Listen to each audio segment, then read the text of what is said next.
En el nombre del Padre, y del Hijo, y del Espíritu Santo. Amén. 25 de enero del 2024. Queridos hermanos, continuamos con esto que podríamos llamar nuestra escuela, pequeña escuela de la divina voluntad. Todo parte del conocimiento de lo que el Señor ha querido manifestar. La revelación pública es completa, pero no ha terminado ni terminará nunca, eternamente. Lo dice la misma Sagrada Escritura. El Señor en la última cena dice: muchas cosas tengo aún que deciros, pero por el momento no sois capaces de comprenderlas. Pero cuando venga el Espíritu de la verdad, Él os llevará a la verdad por entero, porque no hablará por su cuenta, sino que dirá todo lo que habrá oído, y os anunciará las cosas futuras. San Pablo dice en la primera carta a los Corintios: yo, hermanos, hasta ahora no os he podido hablar como a hombres espirituales, sino como a seres carnales, recién nacidos en Cristo. Os he dado leche, no un alimento sólido, porque no erais capaces, y ni ahora lo sois, porque todavía sois carnales. Si entre vosotros hay envidia y discordia, ¿no sois acaso carnales y os comportáis de manera humana? San Pedro nos dice en su primera carta: preparando vuestra mente a la acción, vigilad y poned toda esperanza en aquella gracia que se os dará cuando Jesucristo se revelará.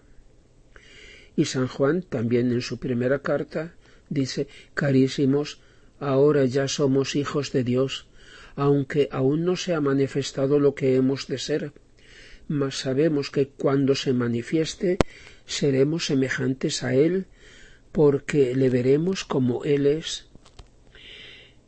En el libro de los Hechos de los Apóstoles, en el capítulo 8, leemos que el ministro de la reina de Etiopía regresaba de una peregrinación a Jerusalén.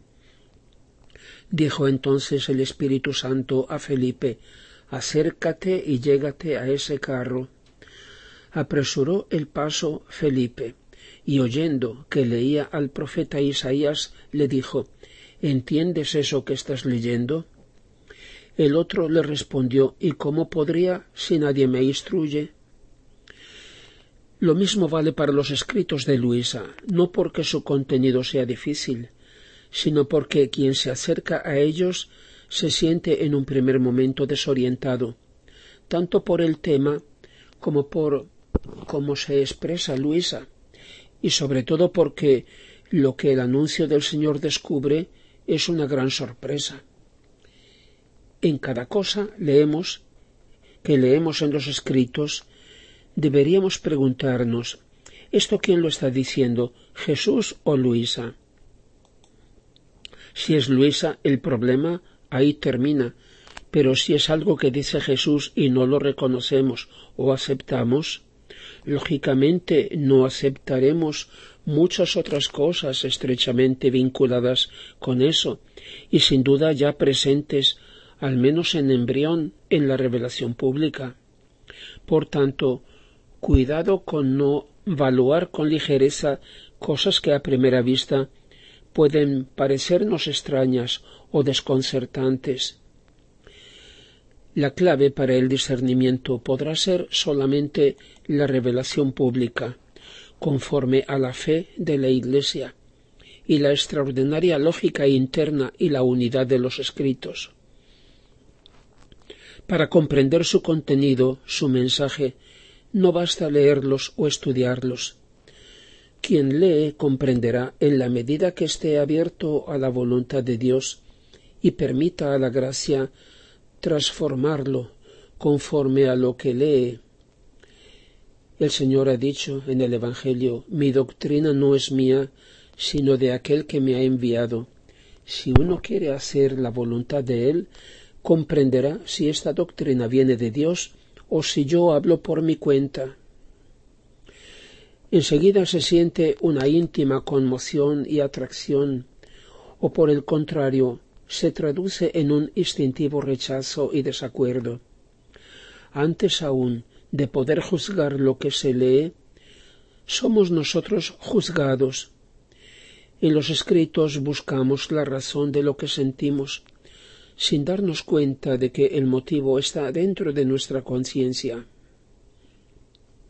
Desde las primeras páginas de los escritos, ya en el segundo volumen, el 19 de mayo de 1899, el Señor nos avisa: yo me comunico tanto a los humildes como a los sencillos, porque enseguida creen en mis gracias y las tienen en gran estima, aunque sean ignorantes y pobres. Pero con esos otros que ves, yo soy muy reacio, porque el primer paso que acerca el alma a mí es la creencia. Por tanto, con toda su ciencia y doctrina e incluso santidad, nunca sienten un rayo de luz celestial, o sea que van por el camino natural y nunca llegan a tocar ni siquiera un poco lo que es sobrenatural. Ahí tienes la causa de por qué en el curso de mi vida mortal no hubo ni un sabio o un sacerdote o un potentado entre mis seguidores, sino todos ignorantes y de pobre condición, por ser más humildes y sencillos, y también más dispuestos a hacer grandes sacrificios por mí. Para orientarnos en la lectura de los escritos debemos considerar las líneas maestras de la espiritualidad de Luisa Picarreta, que se encuentra en sus escritos. Y ante todo, ¿cómo debemos considerarlos? Hay quien los llama de un modo y quien de otro. ¿Cómo sería justo llamarlos? ¿Obras? ¿Diario? Ya vimos que el título se lo ha dado el mismo Jesús, Libro de Cielo. Desde las primeras páginas Luisa aparece como un alma mística que ha escrito, como tantos otros autores antiguos y recientes en la Iglesia, de los que se conocen sus experiencias íntimas espirituales. Luisa sólo en parte se puede considerar así, porque sus escritos no describen sólo un itinerario de vida espiritual, sino que son, y ya lo hemos dicho, la proclamación del decreto o proyecto eterno de Dios que anuncia el cumplimiento de su reino, el reino de su voluntad. Lo que ella ha escrito no es fruto de su voluntad ni de su capacidad. De hecho, ¿de quién son estos escritos? Sólo hasta un cierto punto son suyos, sólo en parte y no la parte principal. Ella ha puesto en ellos su vida, destilada gota a gota, a costa de hacerse inmensa violencia, con obediencia heroica. Ella ha puesto su lucha interior continua, la victoria de la voluntad divina sobre su enorme repugnancia. Ella ha puesto su fatiga, su pobrísima cultura. Solo fue a la escuela 1 o 2 años. Sabía poco más que leer y escribir. Su ortografía y sintaxis más que aproximada, su lenguaje con rasgos dialectales, su mano llagada. Ella estaba estigmatizada, aunque en forma invisible, y con esa mano escribió unas 14.000 páginas durante casi 40 años. Ella ha puesto la parte humana, lo que cubre el contenido. El contenido lo ha puesto el Señor. Ella representa la paja, Jesús el trigo. De Luisa es el envoltorio, los accidentes. De Jesús es la sustancia. Él la reclama tantas veces como suya, pero aunque no lo hiciera es evidente. Los escritos, por tanto, son de ella, pero sobre todo de él. Son suyos los derechos de autor. Son, como bien había comprendido el último confesor de Luisa, don Benedetto Calvi, los hijos de Jesús y de Luisa. El Señor le dice: Hija mía, si quien te guía y dirige te da esta obediencia, o sea, de escribir, significa que ha comprendido que soy yo el que te habla y el valor que tiene hasta una sola de mis palabras. Ah, tú no sabes cómo lo asisto y estoy en torno a él mientras lee los escritos míos y tuyos sobre mi voluntad. Le dice: hija mía, no te angusties, estos escritos son míos, no tuyos, y en mano de quien puedan ir a parar nadie podrá tocarlos para estropearlos. Yo los sabré custodiar y proteger, porque es algo que me pertenece, y todo el que los tome con buena y recta voluntad hallará la cadena de luz y de amor con que amo a las criaturas. Puedo llamar estos escritos desahogo de mi amor, locuras, delirios, excesos de mi amor, con los que quiero vencer a la criatura para que vuelva a mis brazos, para hacerle que sienta cuánto la amo. Y le dice esto ya en el último volumen, en el volumen 36, hija mía, no te preocupes de los escritos. Yo seré atento custodio, porque me cuestan demasiado. Me cuesta mi voluntad presente en estos escritos como vida primaria. Podría llamarlos testamento de amor que mi voluntad hace a las criaturas. Se entrega a sí misma y las llama a que vivan en su heredad. Por eso, estos escritos están llenos de vidas divinas que no se pueden destruir. Demasiado haría falta para tocar lo que te he hecho escribir sobre mi voluntad, porque puedo llamarlo nueva creación viviente y hablante. Será el último desahogo de mi amor hacia las humanas generaciones. Pero volvamos a lo esencial. Por tanto, ¿qué cosa es vivir en la divina voluntad, este don supremo?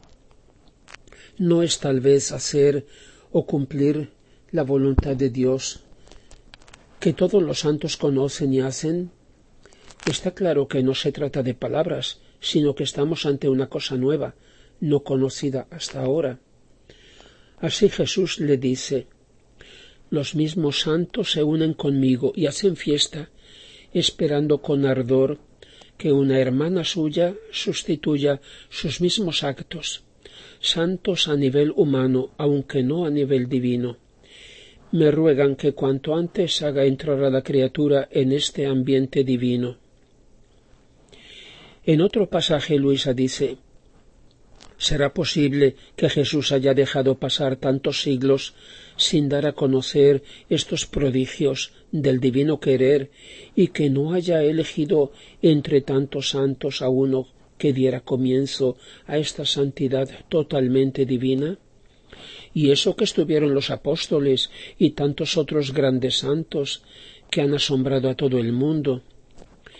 Y le dice: amor mío y vida mía, yo aún no logro convencerme cómo es posible que ningún santo haya hecho siempre tu santísima voluntad y haya vivido de la forma como ahora dices en tu querer. Y el Señor le responde: desde luego que han habido santos que han hecho siempre mi querer, pero han tomado de mi voluntad en la medida que la conocían. Ellos conocían que hacer mi voluntad era el acto más grande, lo que más honor me daba, y lo que conducía a la santificación, y con esa intención la hacían, y eso tomaban, porque no hay santidad sin mi voluntad, y no puede resultar ningún bien, santidad, grande o pequeña, sin ella.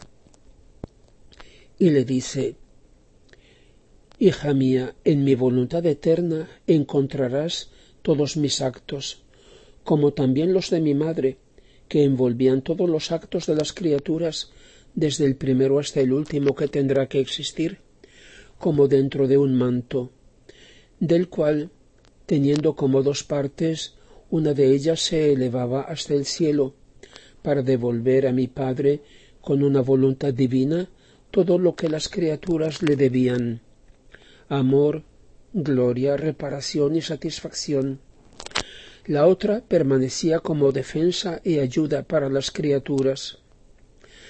Nadie más ha entrado en mi voluntad divina para hacer todo lo que hizo mi humanidad. Mis santos han hecho mi voluntad, pero no han entrado en ella para hacer todo lo que hace mi voluntad y recoger como en una sola mirada todos los actos, desde el primer hombre hasta el último, y hacerse sus actores, espectadores y divinizadores. Con hacer mi voluntad no se llega a hacer todo lo que mi eterno querer contiene, sino que desciende limitado a la criatura, en la medida que la criatura puede contenerlo. Sólo quien entra dentro de él se ensancha, se difunde como luz del sol en los eternos vuelos de mi querer, y encontrando mis actos y los de mi madre, añade el suyo. Mira en mi voluntad, ¿acaso hay otros actos de criatura multiplicados en los míos que llegan hasta el último acto que ha de cumplirse en la tierra? Fíjate bien, no encontrarás ninguno. Eso significa que nadie ha entrado. Estaba reservado abrir las puertas de mi eterno querer solo a mi pequeña hija, para unificar sus actos a los míos y a los de mi madre, y hacer que todos nuestros actos fueran triples ante la Suprema Majestad para el bien de las criaturas.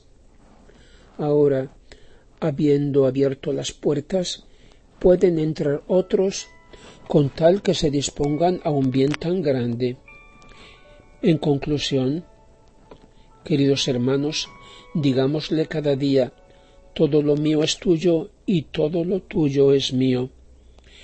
Te doy mi voluntad, dame la tuya. Y como en una escala que nos lleva a lo alto, podemos decirle, por ejemplo, perdóname, purifícame, reordéname, lléname de ti, santifícame, sustitúyeme, transfórmame, transubstánciame, conságrame, divinízame y llévame contigo al Padre. Gloria al Padre, y al Hijo y al Espíritu Santo, como era en el principio, ahora y siempre, y por los siglos de los siglos. Amén.